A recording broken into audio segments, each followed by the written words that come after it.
The Pueblo Revolt of August 10, 1680 marked a pivotal moment in the history of resistance against colonial oppression in what is now the southwestern United States. For decades, the Pueblo people endured relentless violence, forced labor, resource exploitation, hunger, and suppression of their religious and cultural practices under Spanish rule. Despite their numerical advantage, the Puebloans faced a formidable adversary in the Spaniards, who wielded superior weaponry, including firearms and steel blades, and maintained a ruthless, organized approach to domination. Realizing that negotiation with the Spaniards was futile and that their survival was at stake, Pueblo leaders concluded that rebellion was their only option. This uprising was unprecedented, as Pueblo communities, which functioned as independent nations, had never before united for a common cause. To fully grasp the significance of this rebellion, it is essential to trace its roots back to the Spaniards' arrival in the region 140 years earlier. In 1540, Spanish conquistador Francisco de Coronado led an expedition into Puebloan lands in search of wealth and resources. His 2,000-strong force, composed of Spanish soldiers and native allies from Mexico, sought gold, silver, and other riches while targeting lands suitable for forced labor. Their first major confrontation occurred at the Zuni village of Hahuaca, where the Zuni people, forewarned by accounts of Spanish brutality in Mexico, evacuated their vulnerable populations to the safety of the Mesatop sanctuary. Despite valiant resistance from Zuni warriors, the Spaniards' superior weaponry and horses overwhelmed them, leading to the seizure of the village, though the invaders failed to find the wealth they sought. Shortly after, representatives from Pecos Pueblo sought an audience with the Spaniards, signaling the beginning of a tense and exploitative relationship that would culminate in the monumental rebellion of 1680. The early interactions between the Spaniards and the Pueblo people were marked by violence, exploitation, and cultural disruption, setting the stage for the eventual uprising in 1680. After arriving in 1540, Francisco de Coronado's expedition, driven by the lure of wealth and resources, encountered various Pueblo communities. Representatives from Pecos Pueblo, perhaps hoping to redirect Spanish aggression, offered to guide the Spaniards toward wealthier tribes to the east who were raiding their lands.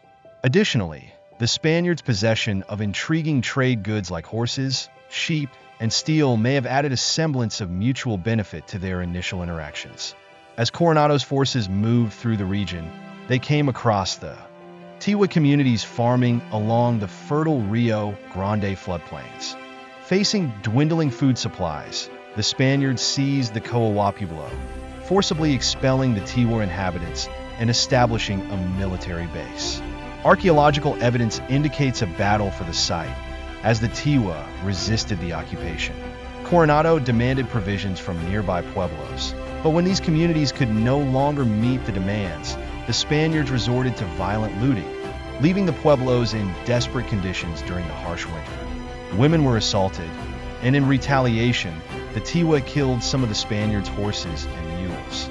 In response, Coronado ordered a brutal attack on the nearby village of Arenal, killing all its warriors and burning 30 alive at the stake. Survivors fled to a Mesatop stronghold, where they resisted a Spanish siege from January to March 1541.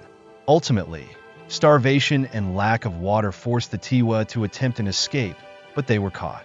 The Spaniards massacred the men, enslaved many of the women, and left the region later that year.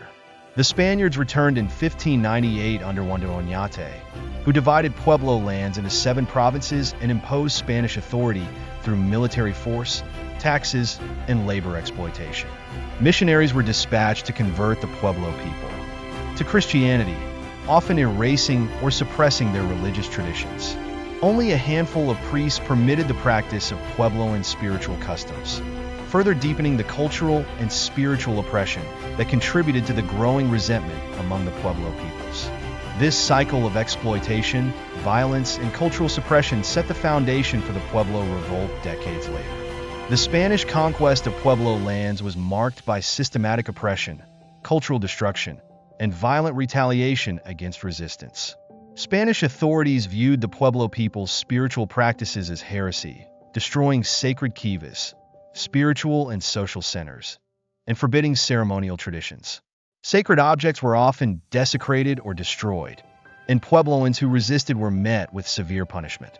The Spaniards' demands for tribute and labor further strained the Pueblos, especially during the harsh winter months when resources were already scarce. Pueblo communities frequently attempted to rebel against Spanish tyranny, but their efforts were often fragmented, involving only a few villages at a time. These uprisings were undermined by limited weaponry and manpower, and the Spaniards consistently discovered and crushed rebellions before they could gain momentum. Rebels were either executed or sold into slavery, exemplifying the brutal consequences of defiance. One of the most harrowing episodes occurred in 1598 at Acoma, Pueblo, where the people refused to meet Spanish demands for food tribute. Anticipating retaliation, Acoma leaders Atacapan attempted negotiations, but tensions escalated when the Spaniards began assaulting Acoma women. A violent clash followed, leaving 12 Spaniards dead. In response, a Spanish force of 70 soldiers launched an attack on Acoma Pueblo in January 1599. Despite Acoma's estimated 2,000 warriors, the Spaniards, armed with superior weaponry and a cannon, overran the village after 3 days of fighting. The battle left 500 warriors and 300 women and children dead. The aftermath was devastating. The Spaniards captured about 500 survivors, subjecting them to inhumane punishments. Males over the age of 25 were sentenced to have their right foot amputated and endure 20 years of enslavement. Males between 12 and 25, as well as all females over 12, were also enslaved for 20 years. 60 of the youngest women were forcibly taken and sent to Mexico City. This event underscored the extreme brutality of Spanish colonial rule and the immense suffering endured by the Pueblo peoples under their domination. The oppressive Spanish rule in Pueblo lands extended far beyond physical violence, delving into psychological warfare and cultural eradication. To instill fear and enforce compliance, the Spaniards arrested 2 Hopi men, cut off one of their hands, and released them as a warning to other Pueblo communities about the dire consequences of defiance. News of the massacre at Acoma and the cruel punishments imposed on its people spread quickly, leaving a lasting trauma across the region. Despite their cultural and linguistic differences, the Pueblo communities were interconnected, and such stories traveled rapidly, fostering collective unease and resentment. When King Philip of Spain learned of the atrocities committed in Acoma, he banished the perpetrator, later returning him to Spain for his cruelty. However, this symbolic action had little impact on the systemic oppression that continued unabated. Catholic missionaries, intent on dismantling the ancestral Puebloan way of life, sought to dictate every facet of daily existence: how people prayed, married, worked, and lived. Sacred dances, religious traditions, and cultural practices were forbidden, as the priests aimed to reshape Puebloan society entirely. Some officials attempted reform. Bernardo de Miranda y Pacheco, governor of New Mexico from 1659 to 1660, sought to diminish the priests' power. He prohibited forced labor and recognized the Pueblo people's right to practice their traditional rituals, including sacred dances. However, his efforts were short-lived.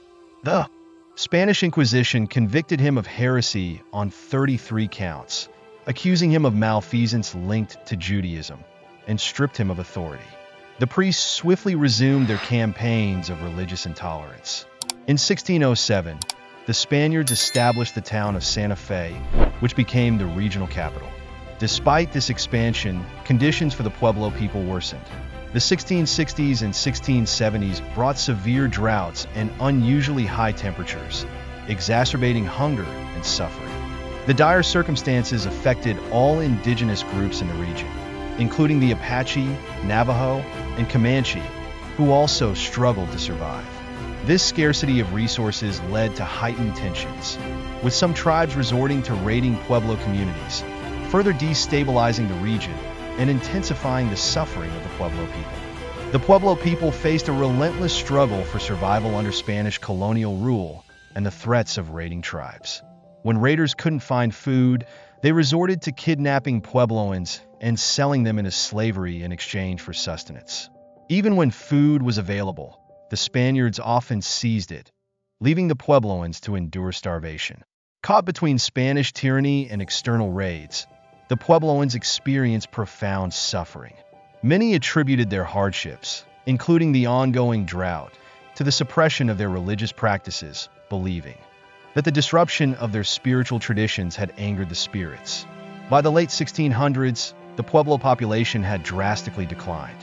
Once numbering between 40,000 and 80,000 in the mid-1500s, their numbers were reduced to an estimated 15,000 due to violence, forced labor, European diseases, and famine. In 1675, Governor Juan Francisco Trevino escalated tensions by ordering the arrest of 47 Pueblo medicine men, accusing them of plotting a rebellion. 4 were sentenced to death, 3 were hanged, and the 4th took his own life. The remaining men were publicly whipped and sentenced to slavery, deepening the Puebloans' resentment. The Pueblo response was swift. 70 warriors surrounded the governor's office in Santa Fe, demanding the release of the imprisoned medicine men.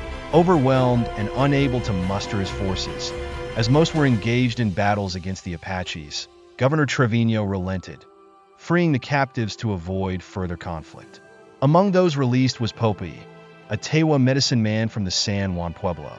Little is known about Popey's early life, though it is estimated he was born around 1630, a time marked by immense suffering and upheaval for the Pueblo people. He was described as a dynamic and commanding figure, inspiring both respect and fear.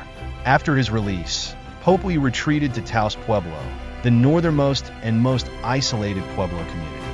The Taos Pueblo had a long-standing reputation for fiercely resisting Spanish authority, making it a fitting refuge for Popey as he began to organize what would become one of the most significant uprisings in the history of the Americas. Popey's vision for the rebellion was clear and ambitious: to expel the Spaniards from ancestral Pueblo lands, eradicate their influence, and restore traditional Puebloan ways of life. Over the course of 5 years, he undertook secret negotiations with leaders from nearly all the Pueblos, traveling to 45 communities to plan and organize the revolt. His determination was such that he even murdered his son-in-law, Nicolas Bua, fearing he might betray the plans to the Spaniards. The rebellion's scope was unprecedented, uniting not only the Pueblo peoples, but also involving the Apache and Navajo, though their exact roles in the planning remain unclear. Popey successfully garnered support from the northern Tewa, Tawa, Tano, and Cree-speaking Pueblos in the Rio Grande Valley, as well as Pecos Pueblo to the east and the Zuni and Hopi Pueblos, located 120 and 200 miles west of the Rio Grande, respectively. However, not all Pueblos joined the cause. The southern Tewa towns near Santa Fe and the Piro Pueblos near Socorro, more assimilated into Spanish society, did not participate. Popey avoided confiding in these communities due to doubts about their loyalty. The rebellion marked a historic shift in Pueblo unity. Before Spanish colonization, the Pueblos were divided by language, culture, and autonomy. However, more than a century of shared suffering under Spanish rule had created a common language, Spanish, and a common enemy. From his base at Taos Pueblo, Popey and his supporters meticulously coordinated their attack. The chosen date for the uprising was August 11, 1680. Runners were dispatched to all participating Pueblos with knotted cords, each knot representing a day. Pueblo leaders were instructed to untie one knot daily, with the final knot signaling the start of the rebellion. Popey's instructions were explicit. Each Pueblo was to burn its church, kill the resident priest, and either kill or expel any Spanish settlers. The plan aimed to systematically destroy the Spanish presence in outlying areas before converging on Santa Fe to deliver the final blow. However, the southern Tewa leaders, loyal to the Spaniards, revealed the plot just before its execution. On August 9, 1680, Spanish authorities intercepted 2 of Popey's runners. Under torture, they divulged the significance of the knotted cords and the broader plans for the revolt.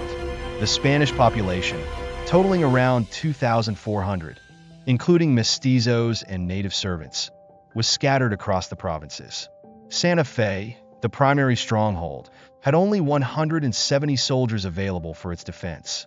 With their plans compromised, The rebellion's leaders decided to launch the uprising a day early, on August 10, 1680.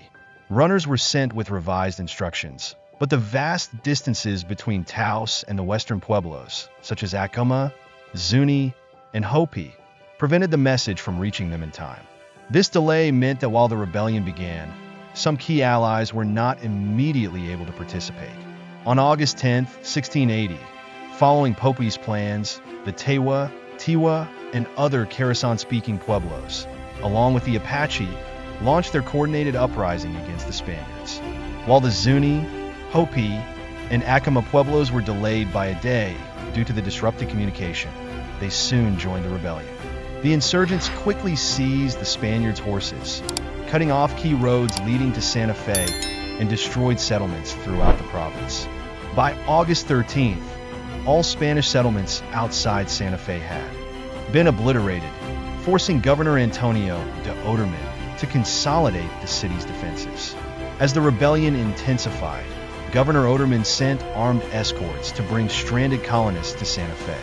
By August 15th, nearly 1,000 Spanish refugees had sought shelter in the governor's palace, surrounded by an estimated 2,500 Pueblo warriors. Supplies of water and food were critically low, leaving the Spaniards in dire straits. Meanwhile, over 1,000 Spanish survivors from the Rio Abajo region, led by Lieutenant Governor Alonso Garcia, gathered at Isleta Pueblo, 70 miles south of Santa Fe. Unaware of each other's movements, both groups were isolated. On August 21st, the Spaniards in Santa Fe made a desperate attempt to break out of the palace. In a costly counterattack, they managed to push the Pueblo warriors out of the city, creating a window for the refugees to escape. They began a grueling trek south, while the Isleta group, upon learning of their approach, paused in Socorro to await their arrival. On September 27th, the combined groups made their way to El Paso. Although Pueblo warriors shadowed their retreat, they did not launch further attacks.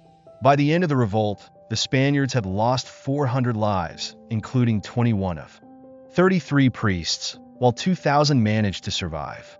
The number of Puebloan casualties remains unknown. In the aftermath, Pope assumed leadership of the Pueblo Alliance, briefly unifying the Pueblos under his rule. Determined to erase all remnants of Spanish influence, he and his lieutenants, Alonso Catiti and Luis Tapatu, traveled between communities, commanding the destruction of churches, crosses, and Christian images. They encouraged the restoration of kivas, ritual purification, and a return to traditional names and practices. Pope also ordered the elimination of Spanish livestock, fruit trees, and crops like wheat and barley. He invalidated Catholic marriages, insisting on marriages in line with Pueblo traditions. However, Pope's leadership soon faced resistance. Many Pueblos, accustomed to their autonomy, resented his centralized authority and rigid demands. His orders were seen by some as tyrannical, undermining the unity achieved during the revolt. As divisions grew, Pope's influence waned, and the fragile Pueblo alliance began to unravel. The Pueblo revolt had profound and lasting consequences for both the Puebloans and the Spaniards, reshaping their relationship and the future of the region. While the initial rebellion led to a brief period of Pueblo independence, divisions within the Pueblo communities and external pressures ultimately allowed the Spanish to reclaim control. After Pope's leadership was challenged, the Pueblo Council deposed him about a year after the revolt. Though re-elected shortly before his death in 1688, the fragile Pueblo Confederation disintegrated after his passing. For 12 years following the revolt, the Pueblo successfully resisted Spanish attempts to return, repelling efforts in 1681 and 1687. However, the prolonged drought, crop failures, and famine left the Puebloans vulnerable to raids from Apache, Navajo, and Comanche groups. In 1692, General Diego de Vargas led a campaign to re-establish Spanish rule in New Mexico. Marching to Santa Fe with 60 soldiers, 100 native auxiliaries, 7 cannons, and a Franciscan priest, he faced little initial resistance. Pecos Pueblo even welcomed him, providing 140 warriors to aid his efforts. Vargas negotiated with 1,000 Puebloans in Santa Fe, promising protection in exchange for allegiance to the Spanish crown. The Puebloans, now viewing the Spaniards as a lesser threat compared to other enemies, agreed. Over the following months, Vargas visited other pueblos, forcing Spanish rule. While some communities resisted, many accepted Spanish authority. Despite these negotiations, hostilities persisted. In 1693, Vargas encountered a blockade of 70 warriors and 400 family members at Santa Fe. His forces quickly overcame them, executing the warriors and sentencing the others to slavery. In 1696, another organized revolt involving 14 pueblos broke out, resulting in the deaths of 5 missionaries and 34 settlers. Vargas responded with severe reprisals, ultimately securing the surrender of most pueblos by the late 1690s. However, some pueblos, such as the Hopi, remained outside Spanish control, and many Puebloans fled to join Apache or Navajo groups. While Spanish rule was re-established, the revolt profoundly altered colonial policies. The Spaniards prohibited forced labor and tribute demands in New Mexico, issued land grants to pueblos, and appointed public defenders to advocate for their rights in Spanish courts. Catholic priests adopted a more tolerant approach, allowing Puebloan religious practices to coexist with Christianity. These changes helped ensure the survival of Pueblo culture, religion, and autonomy to a degree, despite Spanish dominance. The revolt also had unintended consequences, such as contributing to the spread of horses onto the Great Plains, which transformed the cultures of indigenous groups in the region.